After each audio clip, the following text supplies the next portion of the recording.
আমরা সবাই জানি কথায় আছে, রথ ভাবে আমি দেব, পদ ভাবে আমি, মূর্তি ভাবে আমি দেব, হাসে অন্তর্যামী। ঠিক সেইভাবেই সেই কথার সূত্র ধরেই একটা কথা আজকে এই মুহূর্তে দাঁড়িয়ে খুব বলতে ইচ্ছে করছে। সেই কথাটি বলার আগে কোন মুহূর্তে দাঁড়িয়ে বলতে ইচ্ছা করছে সেটি একটু আপনাদের সামনে তুলে ধরি। আপনারা সকলেই জানেন যে গোটা পশ্চিমবঙ্গের দক্ষিণবঙ্গ বানভাসী, বন্যা কবলিত। অতিবৃষ্টি এবং ডিভিসি থেকে জল ছাড়ার কারণে দক্ষিণবঙ্গের বেশ কয়েকটি জেলা জলের তলায় রয়েছে, ঘাটাল তার মধ্যে অন্যতম। এবং এই ঘাটাল লোকসভা কেন্দ্রে কিছুদিন আগে যেই লোকসভা নির্বাচন হলো, সেখানে তৃণমূল কংগ্রেস থেকে দেব প্রতিদ্বন্দ্বিতা করেছিলেন, বিজেপি থেকে প্রতিদ্বন্দ্বিতা করেছিলেন হিরণময় চট্টোপাধ্যায়। নায়ক হিরণ, হিরো হিরণ। তো এই পরিস্থিতিতে দাঁড়িয়ে হিরো হিরণের একটি বক্তব্য নিয়ে প্রথমে যেই লাইনটা দিয়ে শুরু করলাম, পদ ভাবে আমি দেব, রথ ভাবে আমি, মূর্তি ভাবে আমি দেব, হাসে অন্তর্যামী। এই যেই লাইনগুলো, এই লাইনের সূত্র ধরেই একটা কথা বলতে ইচ্ছে করছে। হিরণ ভাবে আমি দেব, হাসে অন্তর্যামী। কেন বললাম? তার কারণ হিরণ একটা বক্তব্য রেখেছেন, এবিপি আনন্দ সেই বক্তব্যটি, এবিপি আনন্দর ফেসবুক পেজে সেই বক্তব্যটি এসছে খবরের আকারে। কি হিরণ বলেছেন আমি পড়ে শোনাচ্ছি। এবিপি আনন্দকে দেয়া সাক্ষাৎকারে ঘাটালের মানুষ ওর অর্থাৎ দেবের উপর বিশ্বাস রেখেছিলেন। এখন যারা জলের তলায় আছেন তারাই বিচার করুন, আমার যতটা সাধ্য আমি করব।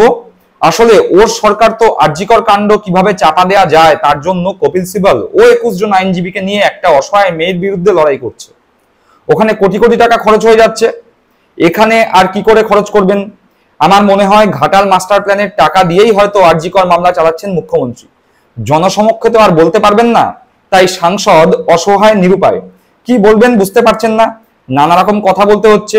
ঘাটাল পাঁশকুড়ার মানুষের জন্য কষ্ট হয়, দুঃখ হয়। ওকে ভোট দিয়ে জিতিয়েছিলেন, কিন্তু এখন তারা জলের তলায়, ঘাটালবাসীর জন্য হৃদয় থেকে কষ্ট হয়। এই কথা হিরো হিরণ বলেছেন। এই পরিস্থিতিতে দাঁড়িয়ে যদি আপনারা সংবাদ মাধ্যমে নজর রেখে থাকেন বা ফেসবুকে নজর রেখে থাকেন, কি দেখবেন তমলুক লোকসভায় জয়ী হয়েছিলেন কে? জয়ী হয়েছিলেন অভিজিৎ গাঙ্গুলি। অভিজিৎ গাঙ্গুলি কিন্তু তমলুকের লোকসভার মধ্যে অন্তর্গত বিভিন্ন অঞ্চল জলের তলায়, বন্যা কবলিত, সেখানে অভিজিৎ গাঙ্গুলি যাননি। সবার আগে পৌঁছে গিয়েছিলেন তৃণমূল কংগ্রেসের হয়ে অভিজিৎ গাঙ্গুলির বিরুদ্ধে লড়াই করা দেবাংশু ভট্টাচার্য এবং কুণাল ঘোষ, দুজনেই তৃণমূল কংগ্রেসের। মমতা বন্দ্যোপাধ্যায়ের নির্দেশে তারা সেখানে গেছেন, মানুষের কাছে পৌঁছেছেন, মানুষের সুযোগ সুবিধা অভাব অভিযোগ শুনেছেন, মানুষের হাতে ত্রাণ পৌঁছে দিয়েছেন।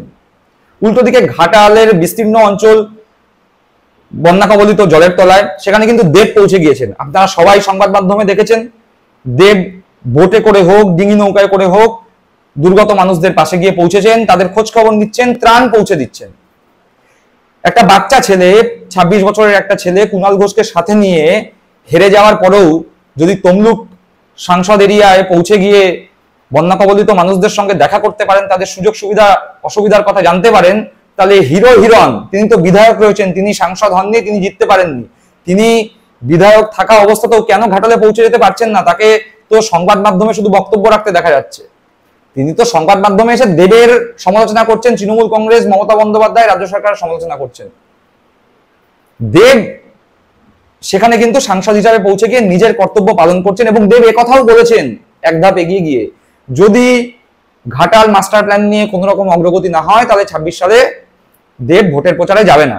দেবের নিজের দল, নিজের সরকারের প্রতি বিশ্বাস আছে, সেই কারণে তিনি এত বড় কথা বলতে পেরেছেন। দেব বিশ্বাস করে যে এই সরকার, মামাটি মানুষের সরকার, মমতা বন্দ্যোপাধ্যায় সরকার ঘাটাল মাস্টার প্ল্যানের যখন কথা দিয়েছে সেই কথা মমতা বন্দ্যোপাধ্যায় রাখবে। সেই কারণে দেব মাথা উঁচু করে বুক বাজিয়ে বলতে পারে যদি না হয় তাহলে সে ভোটের প্রচারে যাবে না। উল্টো দিকে দেবাংশু একটা বাচ্চা ছেলে, সে হেরে যাওয়ার পরেও নিজে যেই এলাকায় লড়াই করেছিলেন সেখানকার বন্যা দুর্গত মানুষদের কাছে পৌঁছে গিয়েছেন। হিরণ পৌঁছালেন কোথায়? হিরণকে কি দেখা যাচ্ছে? হিরণ তো বিধায়ক আছে, হিরণ কেন চাচ্ছে না? রাজনীতি সরিয়ে দিই, হিরণ একটা সময় সিনেমা করতেন, হিরো ছিলেন, হিরো হিসাবে ওই হিরো হিরণ কেন তার সিনেমা যারা দেখেছে তাদের কাছে পৌঁছে যাচ্ছেন না? ঘাটালের মানুষের কাছে কেন হিরণ পৌঁছে যাচ্ছেন না? দেবের সমালোচনা করা সহজ, কিন্তু দেব হয়ে ওঠা কঠিন। আবার ওই একই কথা বলতে হয়, হিরণ ভাবে আমি দেব, হাসে অন্তর্যামী। সত্যি হিরণ, তোমায় দেব হতে গেলে অনেক দূর হাঁটতে হবে। অভিনেতা হিসাবে দেব তো তুমি হতে পারবেই না, রাজনীতিবিদ মানুষ হিসাবেও দেব হওয়ার কোয়ালিটি তোমার মধ্যে নেই। দেব যেভাবে নিজের যে সিনেমা আসছে সেই সিনেমার সমস্ত প্রচার বন্ধ রেখে বন্যা দুর্গতদের পাশে পৌঁছে গিয়েছে, তুমি কি বিন্দু মাত্র চেষ্টা করেছো? তুমি তো বসে সমালোচনা করছো। যাও, তুমি যাও।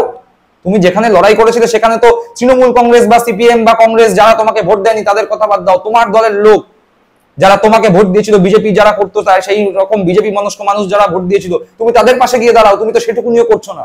দেব যখন সেই এলাকায় সাংসদ হয়ে গেছে, প্রশাসনিক লেভেলে ডিএম দের সঙ্গে বৈঠক করেছে, পুলিশের সঙ্গে বৈঠক করেছে, সরকারি ত্রাণ নিয়ে সেখানে পৌঁছেছে, ব্যক্তিগত সাহায্য করছে। তুমি কেন করতে পারছো না? সমালোচনা করবে তুমি। হিংসে জিততে পারোনি। জেতা সহজ নয়, জিততে গেলে মানুষের মাঝে থাকতে হয়, যেটা তৃণমূল কংগ্রেস করে, যেটা দেব করছে। বিপদে আপদে মানুষের পাশে দাঁড়ানোটা সর্ব অধিক কর্তব্য, সে তুমি জেতো অথবা হারো।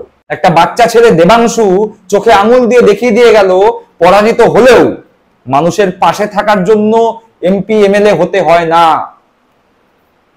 আর হিরণ, তুমি সাংসদ হতে পারোনি, তুমি তো বিধায়ক আছো, তুমি কেন গিয়ে পৌঁছতে পারলে না? দর্শক বন্ধুরা, আপনারা কি মনে করেন?